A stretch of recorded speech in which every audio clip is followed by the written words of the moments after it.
German manufacturer Audi has been cautioned over the contrast that awaits the team when it joins Formula One's ranks in 2026. Former F1 driver Alan McNish has offered Audi some words of wisdom as the team prepares to join the sports ranks when it takes over Sauber in 2026.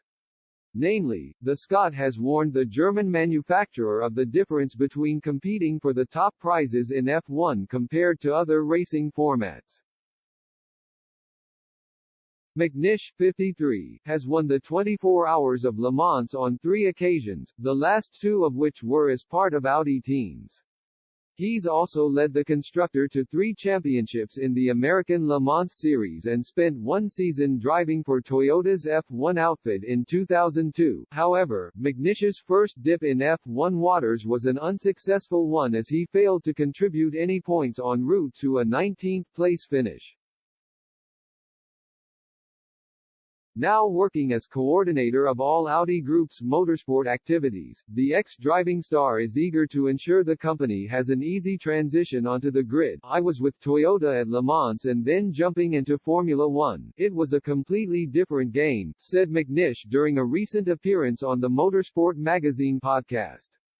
Just in terms of the personnel, it had to multiply by 3 to be able to produce a Formula One program. Now, admittedly, that was 20 years ago. That was when budgets were unlimited and when engines were unlimited. You would use 3 engines through the course of a weekend. Now, you're basically looking at that number over a season. So there are a lot of changes. McNish isn't coming into the role cold considering he's gained experience as team principal of Audi's Formula E team, a role he first assumed in 2017. Much has been made of Audi's potential to make a significant mark in F1, where Mercedes and more recently Red Bull have dominated of late. However, the Scot is also keenly aware of the gaps that separate those at the base of F1's field from those consistently battling it out for race victories. And that divide between the wheat and the chaff is greater now than it ever was during his racing career.